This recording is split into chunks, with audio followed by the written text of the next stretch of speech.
তোমরা বলছিলে যে দিদিভাই তোমার কি হয়েছে আমাদেরকে বলো।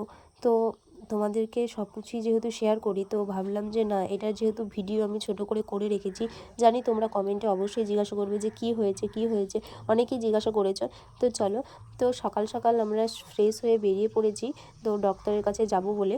তো তার আগের দিনকে নাম লেখানো ছিল, তো আমাদেরকে যেই টাইমে যেতে বলেছিল আমরা সেই টাইম মতো পৌঁছে গেছি। আর এখানে এসে দেখি কয়েকজন এসেছে, হয়তো এখনও আসবে, হয়তো ভিড় হয়, প্রচণ্ড পরিমাণে ভিড় হয়। এখানে এসে একটু অবাক হয়ে গেলাম, কারণ যেই ডক্টরকে দেখায় সেই ডক্টর নাকি অনেকটা বয়স ছিল, তো এখন আর উঠতে চলতে পারে না, মানে বিছনাগত হয়ে গেছে।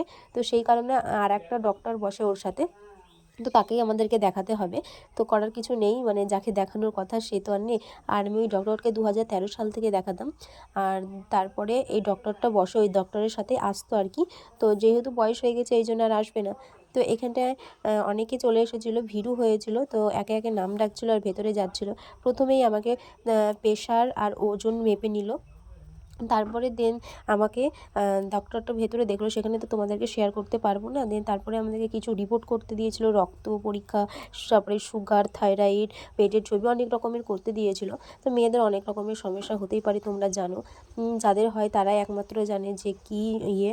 তো এখানটায় রক্ত নিচ্ছিল, আমি মাকে ভিডিও করতে দিয়েছিলাম, মা যতটা পেরেছে করেছে।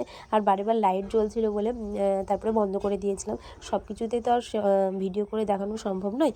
আর কিছু কিছু মানুষ ছিল, অনেকে আলাদা নেগেটিভ নিতে পারে। এখানটায় আমার রক্ত নিচ্ছিল, সেখানে মা ক্যামেরাটা ধরেছিল, বারবার লাইটটা জ্বেলে উঠছিল বলে আমি বললাম ঠিক আছে অফ করে দাও। তো এখানটায় দেখো আমার রক্ত নিচ্ছিল, সত্যি কথা কি একবার ছাড়া দুবার রক্ত নিল, বারবার করে, হচ্ছিলই না।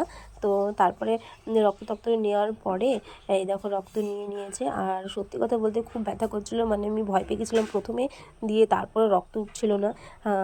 তারপরে রক্তটা নিল, নেওয়ার পরে এখানে বসে আছি, যে পেটের ছবি হবে, বেশি বেশি করে জল খেতে বলছে। আর খালি পেটে না অতটা পরিমাণে জল খাওয়া যায় না, তাও কষ্ট মষ্ট করে জল খেয়েছে। আর একবার যখন পেটে ছবি হয়েছিল না, তখনও এরকম মানে বেশি বেশি করে জল খেতে বলছিল, খালি পেটে সেরকম খাওয়া হয় না। তারপরে পেটে ছবি করে কত রকমের ওষুধ দিয়েছে দেখতেই পাচ্ছ।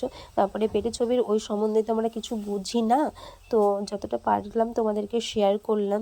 সত্যি শরীর খারাপ এতটা পরিমাণে হয়েছিল কি বলবো, কমতেই চাইছিল না। তাও এখন মোটামুটি অনেকটাই সুস্থ আছি। তোমরা আশীর্বাদ করো যেন ঠিকঠাকভাবে ভালো হয়ে যায়। তোমরা হয়তো কমেন্ট করতে পারো যে এমন কি হয়েছে যে সেটা বলতে পারছো না। সোশ্যাল মিডিয়ায় সব কিছু বলা সম্ভব নয়, তবে কিছু কিছু ভিডিওর মাধ্যমে যেটুকু বলেছি এইটুকুই অনেক। তো আবার কিছু কিছু মানুষ বলবে যে শরীর খারাপ হয়েছে তাও ভিডিও করা ছাড়ছে না। জানি যারা নেগেটিভ কমেন্ট করে তারা কিন্তু অবশ্যই নেগেটিভ কমেন্টই করবে, তো সেগুলোর কথায় কান দিলে হবে না। তো যতটা পারলাম তোমাদেরকে শেয়ার করলাম। তো ভিডিওটা এই পর্যন্তই।